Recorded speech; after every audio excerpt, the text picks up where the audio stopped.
আপনি কি কখনো ভেবে দেখেছেন আপনার বয়স যখন 90 পেরোবে, যখন শরীর আর চলবে না, তখন আপনাকে স্রেফ একটা কাগজের জন্য স্ট্রেচারে শুয়ে লাইনে দাঁড়াতে হতে পারে? যে দেশে আপনি জন্মালেন, বড় হলেন, 70-80 বছর ধরে ভোট দিলেন, শেষ বয়সে এসে সেই দেশেই নিজের অস্তিত্ব প্রমাণ করার জন্য আপনাকে হাড় কাঁপানো ঠান্ডায় এক দপ্তর থেকে অন্য দপ্তরে ছুটতে হবে। আজকের এই আলোচনা কোনো কাল্পনিক গল্প নয়, বরং আমাদের পশ্চিমবঙ্গের বর্তমান বাস্তব, যেখানে এসআইআর বা নাগরিকত্ব যাচাইকরণের নামে এক চরম অমানবিক অব্যবস্থা দানা বেঁধেছে।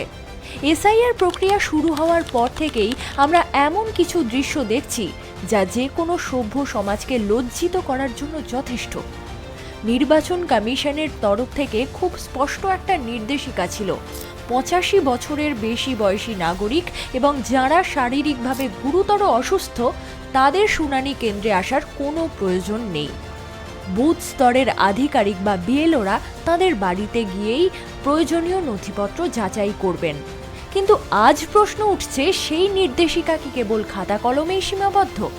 কারণ বাস্তবের চিত্রটা বলছে তার ঠিক উল্টো কথা। নদিয়া থেকে হুগলি কিংবা উত্তর 24 পরগনা শুনানি কেন্দ্রগুলোর বাইরে তাকালে দেখা যাচ্ছে প্রবীণদের এক দীর্ঘ মিছিল। কেউ 94 বছরের বৃদ্ধাকে কোলে করে সিঁড়ি ভেঙে উপরে তুলছেন, কেউ আবার 80 বছরের পক্ষাঘাতগ্রস্ত বাবাকে স্ট্রেচারে শুয়ে শুনানি কক্ষের দরজায় অপেক্ষা করছেন। কেন এই মানুষগুলোকে এই চরম ভোগান্তির শিকার হতে হচ্ছে? কেন প্রশাসন তাদের বাড়িতে পৌঁছতে পারল না? এটা কি স্রেফ পরিকাঠামোর অভাব, নাকি কোনো এক গভীর অবহেলা? এই অব্যবস্থার মূলে রয়েছে এক চরম আতঙ্ক। প্রবীণদের মনে ভয় ঢুকিয়ে দেওয়া হয়েছে যে যদি আজ তারা সশরীরে এসে হাজির না হন, তবে হয়তো চিরতরে হারিয়ে ফেলবেন তাদের নাগরিকত্ব, এমনকি তাদের শেষ বয়সের সম্বল পেনশনটুকুও। এই অস্তিত্বের সংকট তাদের বাধ্য করেছে অসুস্থ শরীর নিয়েও রাস্তায় নামতে। কিন্তু প্রশাসনের কি কোনো দায় নেই এই আতঙ্ক দূর করার? কেন বারবার নির্দেশ দেওয়ার পরেও বিএলওরা বাড়ি বাড়ি যাচ্ছেন না? কেন অসুস্থ মানুষকে শুনানি কেন্দ্রে হাজির হওয়ার জন্য নোটিশ পাঠানো হচ্ছে? এই প্রশ্নের উত্তর দেওয়ার মতো কাউকে আজ খুঁজে পাওয়া যাচ্ছে না। সবচেয়ে দুঃখজনক হলো আমাদের সমাজের এক অংশের অসংবেদনশীলতা। সোশ্যাল মিডিয়ায় যখন এই বৃদ্ধ বৃদ্ধাদের হাহাকারের খবর ছড়িয়ে পড়ে, তখন অনেকেই টিপ্পনি কাটেন, কাগজ থাকলে ভয় কি, ভোট দিতে যেতে পারলে এখানে আসতে সমস্যা কোথায়, নাটক হচ্ছে। যারা এই কথাগুলো বলছেন তারা কি একবারও ভেবে দেখেছেন যে 80-90 বছর বয়সের শরীরটা ঠিক কতটা ভার বহন করতে পারে?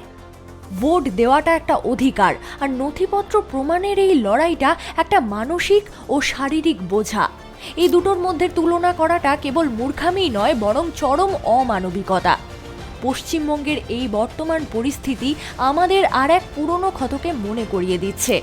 আমাদের রাজ্যটা আজ ধীরে ধীরে একটা বিশাল বৃদ্ধাশ্রমে পরিণত হয়েছে।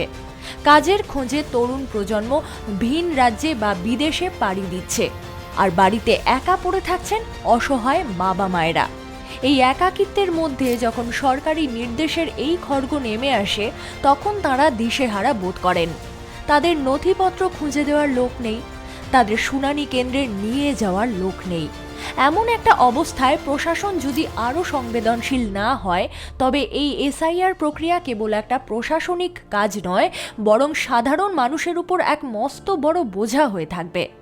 প্রযুক্তি এগিয়েছে, আমরা ডিজিটাল ইন্ডিয়ার কথা বলছি, কিন্তু এই ডিজিটাল বিপ্লবের ভিড়ে প্রবীণরা কি ব্রাত্য হয়ে থাকছেন না?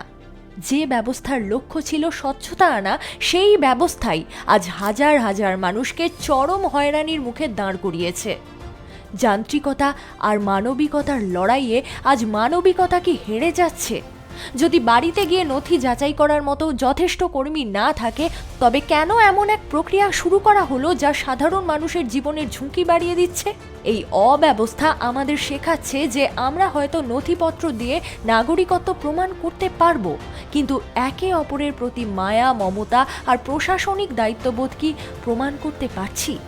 এসআইআরের এই গোলকধাঁধায় পড়ে কত বৃদ্ধ বৃদ্ধা প্রাণ হারাবেন বা অসুস্থ হয়ে পড়বেন, তার হিসাব কি কেউ রাখবে?